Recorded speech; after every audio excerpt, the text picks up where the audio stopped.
Welcome to Audiobook Heaven.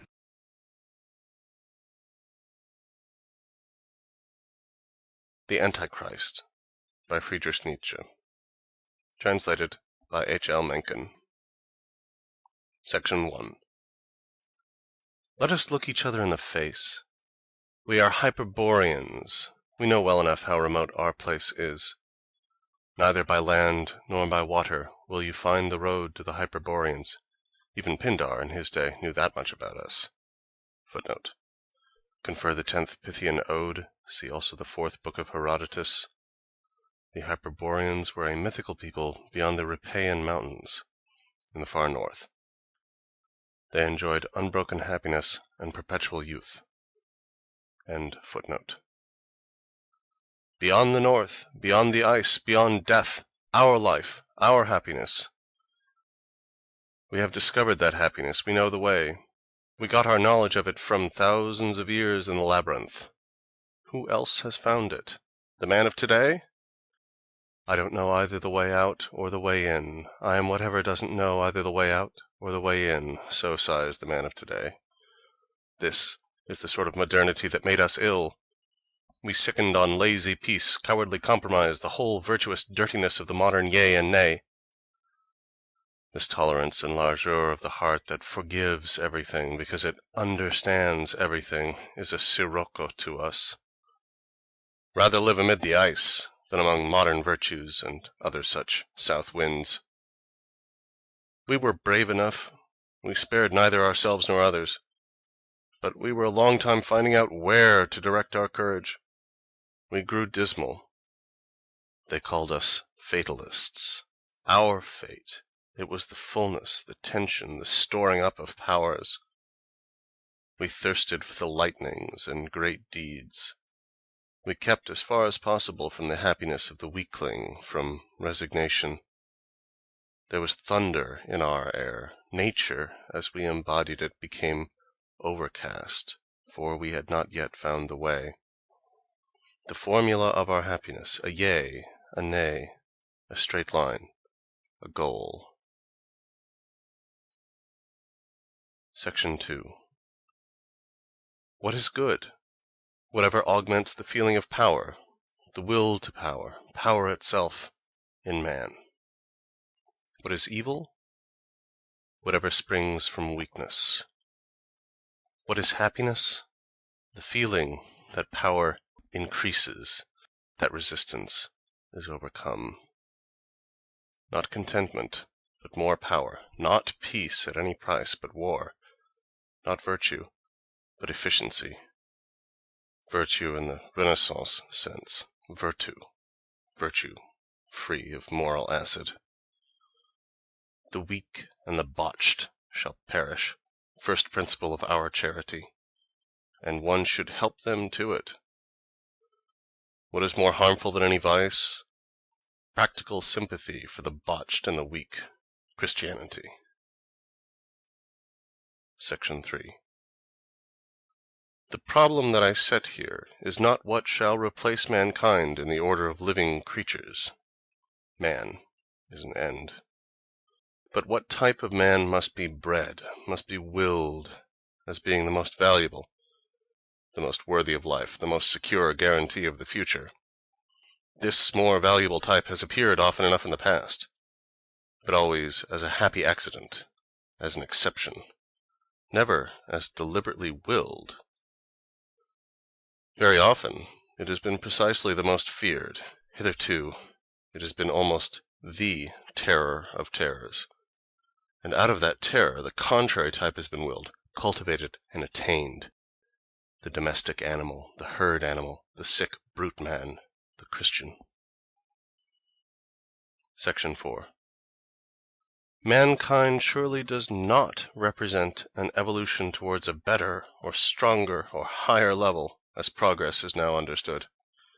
This progress is merely a modern idea, which is to say, a false idea. The European of today, in his essential worth, falls far below the European of the Renaissance. The process of evolution does not necessarily mean elevation, enhancement, strengthening.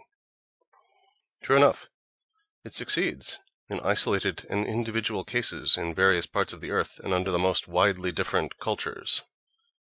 And in these cases, a higher type certainly manifests itself, something which, compared to mankind in the mass, appears as a sort of Superman. Such happy strokes of high success have always been possible, and will remain possible, perhaps, for all time to come. Even whole races, tribes, and nations may occasionally represent such lucky accidents. Section 5. We should not deck out and embellish Christianity. It has waged a war to the death against this higher type of man. It has put all the deepest instincts of this type under its ban. It has developed its concept of evil, of the evil one himself, out of these instincts. The strong man as the typical reprobate, the outcast among men. Christianity has taken the part of all the weak, the low, the botched. It has made an ideal out of antagonism to all the self-preservative instincts of sound life. It has corrupted even the faculties of those natures that are intellectually most vigorous, by representing the highest intellectual values as sinful, as misleading, as full of temptation. The most lamentable example, the corruption of Pascal, who believed that his intellect had been destroyed by original sin, whereas it was actually destroyed by Christianity. Section 6. It is a painful and tragic spectacle that rises before me. I have drawn back the curtain from the rottenness of man. This word, in my mouth, is at least free from one suspicion, that it involves a moral accusation against humanity. It is used, and I wish to emphasize the fact again, without any moral significance. And this is so far true that the rottenness I speak of is most apparent to me precisely in those quarters where there has been most aspiration, hitherto, toward virtue and godliness. As you probably surmise, I understand rottenness in the sense of décadence. My argument is that all the values on which mankind now fixes its highest aspirations are décadence values. I call an animal, a species, an individual, corrupt, when it loses its instincts, when it chooses, when it prefers what is injurious to it. A history of the higher feelings, the ideals of humanity, and it is possible that I'll have to write it, would almost explain why man is so degenerate. Life itself appears to me as an instinct for growth, for survival, for the accumulation of forces, for power. Whenever the will to power fails, there is disaster. My contention is that all the highest values of humanity have been emptied of this will, that the values of décadence, of nihilism, now prevail under the holiest names. Section 7. Christianity is called the religion of pity. Pity stands in opposition to all the tonic passions that augment the energy of the feeling of aliveness.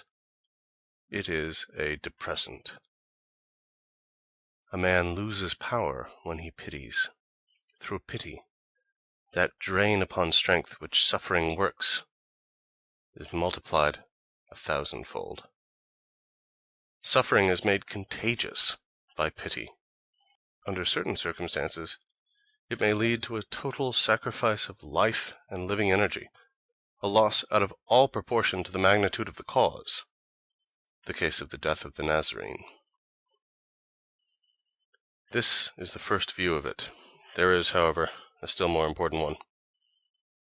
If one measures the effects of pity by the gravity of the reactions it sets up, its character as a menace to life appears in a much clearer light. Pity thwarts the whole law of evolution, which is the law of natural selection. It preserves whatever is ripe for destruction. It fights on the side of those disinherited and condemned by life. By maintaining life in so many of the botched of all kinds, it gives life itself a gloomy and dubious aspect. Mankind has ventured to call pity a virtue. In every superior moral system, it appears as a weakness. Going still further, it has been called the virtue, the source and foundation of all other virtues. But let us always bear in mind that this was from the standpoint of a philosophy that was nihilistic, and upon whose shield the denial of life was inscribed.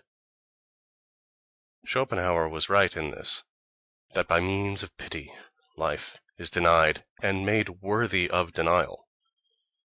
Pity is the technique of nihilism. Let me repeat. This depressing and contagious instinct stands against all those instincts which work for the preservation and enhancement of life. In the role of protector of the miserable, it is a prime agent in the promotion of décadence. Pity persuades to extinction. Of course, one doesn't say extinction, one says the other world, or God, or the true life, or nirvana, salvation, blessedness. This innocent rhetoric from the realm of religious, ethical balderdash appears a good deal less innocent when one reflects upon the tendency that it conceals beneath sublime words, the tendency to destroy life. Schopenhauer was hostile to life, that is why pity appeared to him as a virtue. Aristotle, as everyone knows, saw in pity a sickly and dangerous state of mind, the remedy for which was an occasional purgative. He regarded tragedy as that purgative. The instinct of life should prompt us to seek some means of puncturing any such pathological and dangerous accumulation of pity as that appearing in Schopenhauer's case, and also, alack, that of our whole literary decadence, from St. Petersburg to Paris, from Tolstoy to Wagner, that it may be burst and discharged. Nothing is more unhealthy amid all our unhealthy modernism than Christian pity, to be the doctors here, to be unmerciful here, to wield the knife here. All this is our business. All this is our sort of humanity. By this sign we are philosophers, we Hyperboreans. Section 8. It is necessary to say just whom we regard as our antagonists: theologians, and all who have any theological blood in their veins. This is our whole philosophy. One must have faced that menace at close hand. Better still, one must have had experience of it directly and almost succumbed to it, to realize that it is not to be taken lightly. The alleged free-thinking of our naturalists and physiologists seems to me to be a joke. They have no passion about such things. They have not suffered. This poisoning goes a great deal further than most people think. I find the arrogant habit of the theologian among all who regard themselves as idealists, among all who, by virtue of a higher point of departure, claim a right to rise above reality and to look upon it with suspicion. The idealist, like the ecclesiastic, carries all sorts of lofty concepts in his hand, and not only in his hand. He launches them with benevolent contempt against understanding, the senses, honor, good living, science. He sees such things as beneath him, as pernicious and seductive forces, on which the soul soars as a pure thing in itself, as if humility, chastity, poverty, in a word, holiness, had not already done much more damage to life than all imaginable horrors and vices. The pure soul is a pure lie, so long as the priest, that professional denier, calumniator, and poisoner of life, is accepted as a higher variety of man. There can be no answer to the question, what is truth?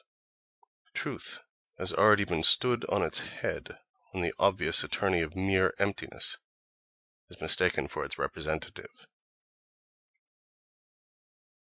Section 9. Upon this theological instinct I make war. I find the tracks of it everywhere. Whoever has theological blood in his veins is shifty and dishonorable in all things. The pathetic thing that grows out of this condition is called faith. In other words, closing one's eyes upon one's self once for all, to avoid suffering the sight of incurable falsehood. People erect a concept of morality, of virtue, of holiness, upon this false view of all things. They ground good conscience upon faulty vision. They argue that no other sort of vision has value any more, once they have made theirs sacrosanct with the names of God, salvation, and eternity. I unearth this theological instinct in all directions. It is the most widespread and the most subterranean form of falsehood to be found on earth. Whatever a theologian regards as true must be false. There you have almost a criterion of truth. His profound instinct of self-preservation stands against truth ever coming into honor in any way, or even getting stated. Wherever the influence of theologians is felt, there is a transvaluation of values, and the concepts, true and false, are forced to change places. Whatever is most damaging to life is there called true, and whatever exalts it, intensifies it, approves it, justifies it, and makes it triumphant, is there called false. When theologians, working through the consciences of princes or of peoples, stretch out their hands for power, there is never any doubt as to the fundamental issue: the will to make an end. The nihilistic will exerts that power. Section 10. Among Germans I am immediately understood when I say that theological blood is the ruin of philosophy. The Protestant pastor is the grandfather of German philosophy. Protestantism itself is its peccatum originale. Definition of Protestantism: hemiplegic paralysis of Christianity and of reason. One need only utter the words Tübingen School to get an understanding of what German philosophy is at bottom: a very artful form of theology. The Swabians are the best liars in Germany. They lie innocently. Why all the rejoicing over the appearance of Kant that went through the learned world of Germany, 3/4 of which is made up of the sons of preachers and teachers? Why the German conviction still echoing that with Kant came a change for the better? The theological instinct of German scholars made them see clearly just what had become possible again. A back stairs leading to the old ideal stood open. The concept of the true world, the concept of morality, is the essence of the world. The two most vicious errors that ever existed were once more, thanks to a subtle and wily skepticism, if not actually demonstrable, then at least no longer refutable. Reason, the prerogative of reason, does not go so far. Out of reality there had been made appearance, an absolutely false world. That of being had been turned into reality. The success of Kant is merely a theological success. He was, like Luther and Leibniz, but one more impediment to German integrity, already far from steady. Section 11. A word now against Kant as a moralist. A virtue must be our invention. It must spring out of our personal need and defense.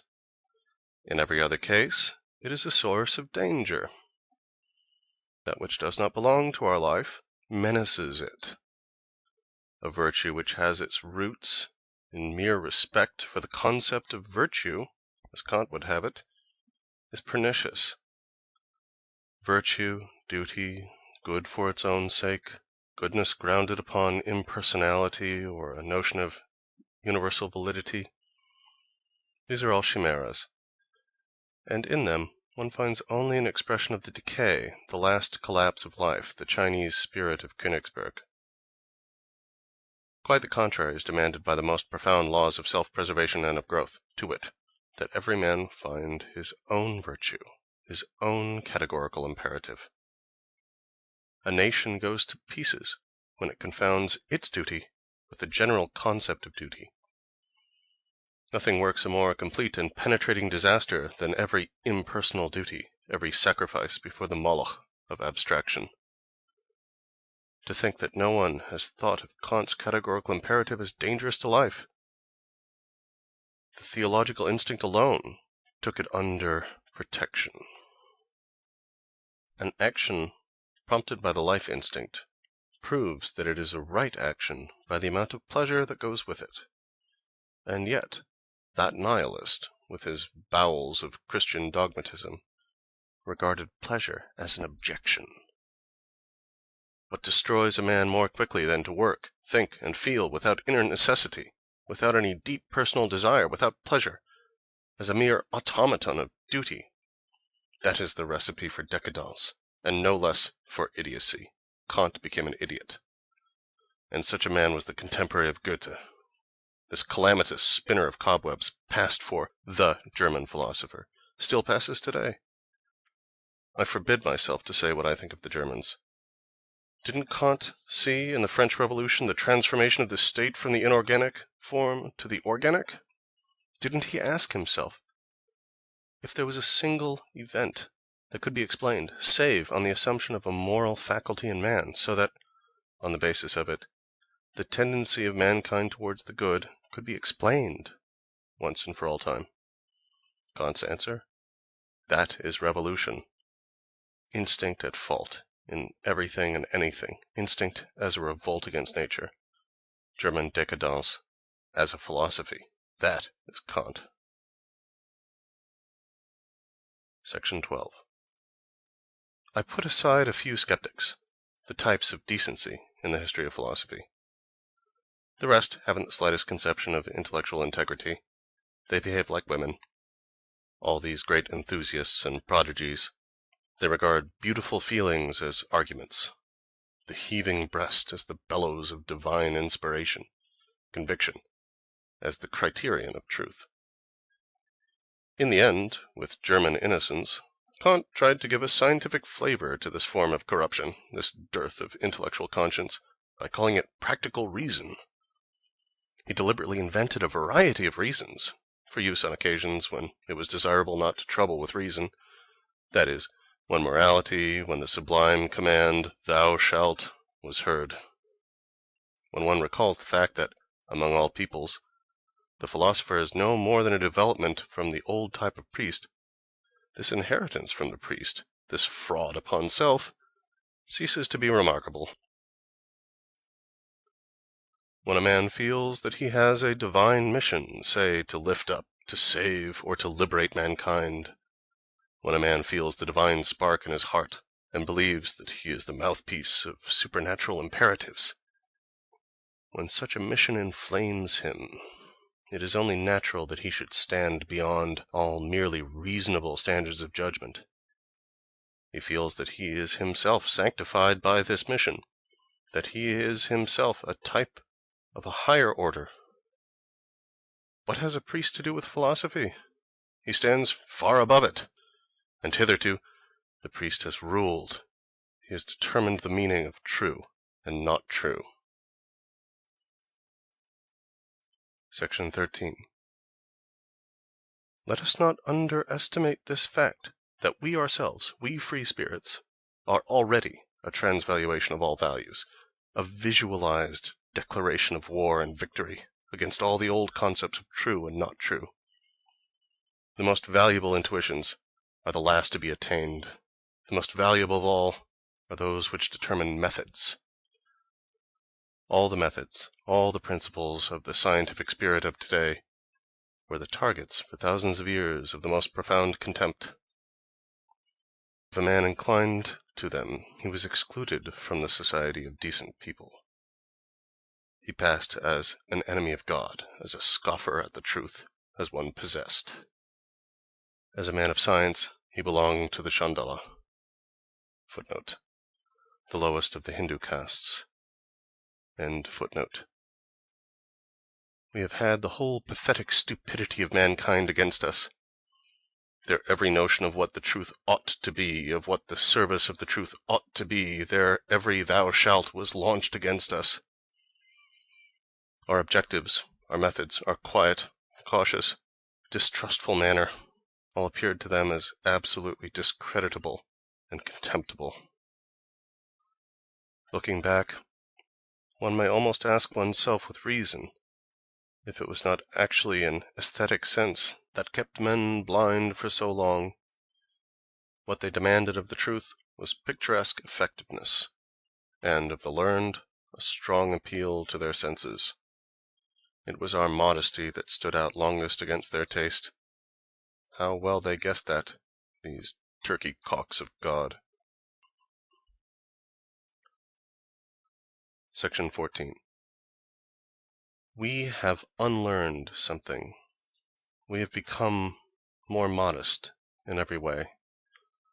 We no longer derive man from the Spirit, from the Godhead. We have dropped him back among the beasts.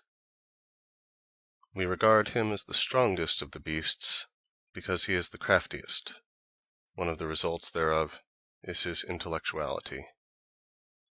On the other hand, we guard ourselves against a conceit which would assert itself even here, that man is the great second thought in the process of organic evolution. He is, in truth, anything but the crown of creation. Beside him stand many other animals, all at similar stages of development. And even when we say that, we say a bit too much, for man, relatively speaking, is the most botched of all the animals and the sickliest, and he has wandered the most dangerously from his instincts, though for all that, to be sure, he remains the most interesting. As regards the lower animals, it was Descartes who first had the really admirable daring to describe them as machina.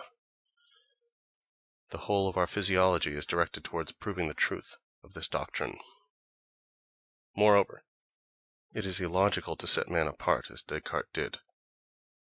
What we know of man today is limited precisely by the extent to which we have regarded him too as a machine.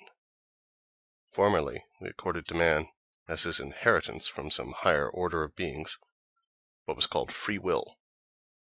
Now we have taken even this will from him, for the term no longer describes anything that we can understand. The old word will now connotes only a sort of result, an individual reaction, that follows inevitably upon a series of partly discordant and partly harmonious stimuli. The will no longer acts or moves. Formerly it was thought that man's consciousness, his spirit, offered evidence of his high origin, his divinity. That he might be perfected, he was advised, tortoise-like, to draw his senses in, to have no traffic with earthly things, to shuffle off his mortal coil. Then only the important part of him, the pure spirit, would remain. Here again we have thought out the thing better. To us, consciousness, or the spirit, appears as a symptom of a relative imperfection of the organism, as an experiment, a groping, a misunderstanding, as an affliction which uses up nervous force unnecessarily. We deny that anything can be done perfectly, so long as it is done consciously. The pure spirit is a piece of pure stupidity. Take away the nervous system and the senses, the so-called mortal shell, and the rest is miscalculation. That is all. Section 15. Under Christianity, neither morality nor religion has any point of contact with actuality. It offers purely imaginary causes, God, soul, ego, spirit, free will, or even unfree, and purely imaginary effects, sin, salvation, grace, punishment, forgiveness of sins. Intercourse between imaginary beings, God, spirits, souls, an imaginary natural history, anthropocentric, a total denial of the concept of natural causes, an imaginary psychology, misunderstandings of self, misinterpretations of agreeable or disagreeable general feelings, for example of the states of the nervus sympathicus, with the help of the sign language of religio-ethical balderdash. repentance, pangs of conscious temptation by the devil, the presence of God. An imaginary teleology, the kingdom of God, the last judgment, eternal life. This purely fictitious world, greatly to its disadvantage, is to be differentiated from the world of dreams. The latter, at least, reflects reality, whereas the former falsifies it, cheapens it, and denies it.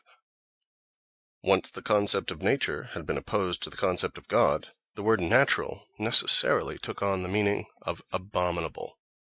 The whole of that fictitious world has its sources in hatred of the natural, the real, and is no more than evidence of a profound uneasiness in the presence of reality. This explains everything. Who alone has any reason for living his way out of reality? The man who suffers under it. But to suffer from reality, one must be a botched reality. The preponderance of pains over pleasures is the cause of this fictitious morality in religion. But such a preponderance also supplies the formula for décadence. Section 16. A criticism of the Christian concept of God leads inevitably to the same conclusion. A nation that still believes in itself holds fast to its own God. In him it does honor to the conditions which enable it to survive, to its virtues. It projects its joy in itself, its feeling of power, into a being to whom one may offer thanks. He who is rich will give of his riches. A proud people need a God to whom they can make sacrifices. Religion, within these limits, is a form of gratitude. A man is grateful for his own existence. To that end, he needs a God. Such a God must be able to work both benefits and injuries. He must be able to play either friend or foe. He is wondered at for the good he does, as well as for the evil he does. But the castration against all nature of such a God, making him a God of goodness alone, would be contrary to human inclination. Mankind has just as much need for an evil God as for a good God. It doesn't have to thank mere tolerance and humanitarianism for its own existence. What would be the value of a God who knew nothing of anger, revenge, envy, scorn, cunning, violence? Who had perhaps never experienced the rapturous ardeurs of victory and of destruction? No one would understand such a God. Why should anyone want him? True enough, when a nation is on the downward path, when it feels its belief in its own future, its hope of freedom slipping from it, when it begins to see submission as a first necessity, and the virtues of submission as measures of self-preservation, then it must overhaul its God. He then becomes a hypocrite, timorous and demure. He counsels peace of soul, hate no more, leniency, love of friend and foe. He moralizes endlessly. He creeps into every private virtue. He becomes the God of every man. He becomes a private citizen, a cosmopolitan. Formerly he represented a people, the strength of a people, everything aggressive and thirsty for power and the soul of a people. Now he is simply the good God. The truth is that there is no other alternative for gods. Either they are the will to power, in which case they are national gods, or incapacity for power, in which case they have to be good. Section 17. Wherever the will to power begins to decline, in whatever form, there is always an accompanying decline physiologically, a décadence. The divinity of this décadence, shorn of its masculine virtues and passions, is converted perforce into a god of the physiologically degraded, of the weak. Of course, they do not call themselves the weak, they call themselves the good. No hint is needed to indicate the moments in history at which the dualistic fiction of a good and an evil god first became possible. the same instinct which prompts the inferior to reduce their own god to goodness in itself, also prompts them to eliminate all good qualities from the god of their superiors. They make revenge on their masters by making a devil of the latter's god. The good god and the devil like him are both abortions of decadence. How can we be so tolerant of the naivete of Christian theologians as to join in their doctrine that the evolution of the concept of God, from the God of Israel, the God of a people, to the Christian God, the essence of all goodness, is to be described as progress? But even Renan does this, as if Renan had a right to be so naive. The contrary actually stares one in the face. When everything necessary to ascending life, when all that is strong, courageous, masterful, and proud has been eliminated from the concept of God, when he has sunk, step by step, to the level of a staff for the weary, a sheet anchor for the drowning, when he becomes the poor man's God, the sinner's God, the invalid's God par excellence, and the attribute of Savior or Redeemer remains as the one essential attribute of divinity. Just what is the significance of such a metamorphosis?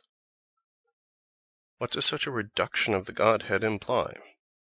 To be sure, the kingdom of God has thus grown larger. Formerly, he had only his own people, his chosen people. But since then, he has gone wandering, like his people themselves, into foreign parts. He has given up settling down quietly anywhere. Finally, he has come to feel at home everywhere, and is the great cosmopolitan. Until now, he has the great majority on his side, and half the earth.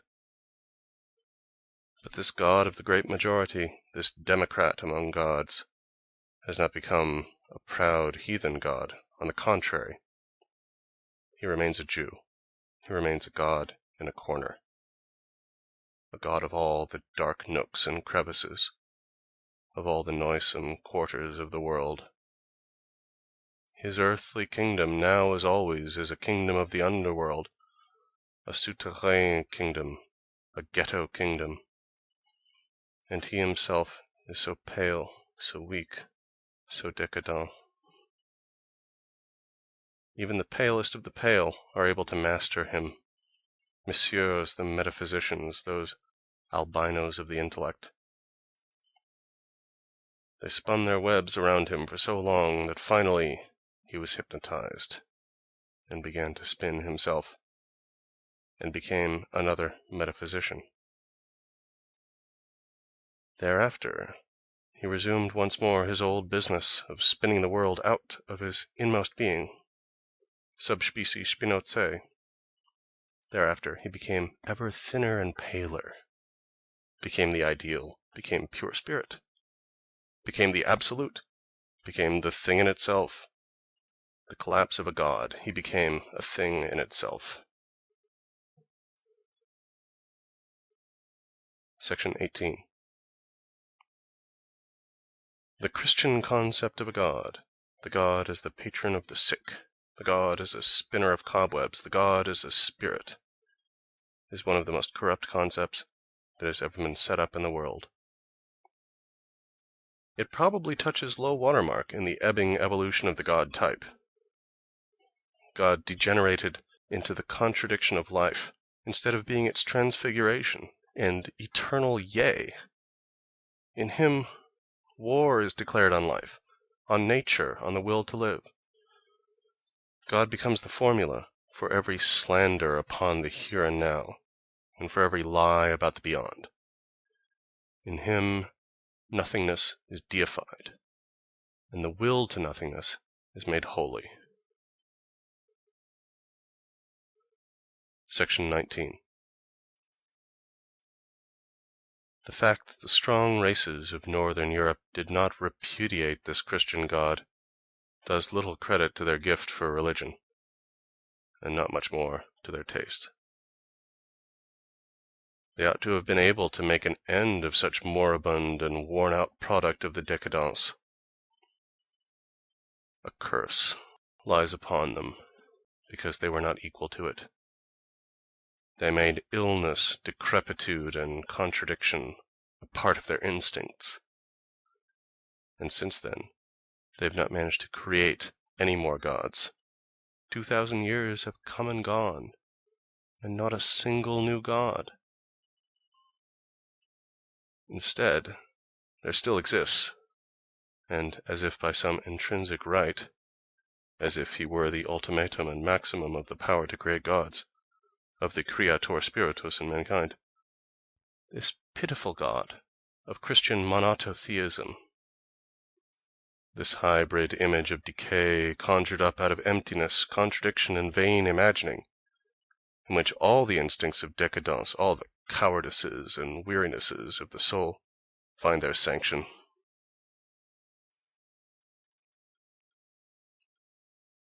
End sections 1 through 19.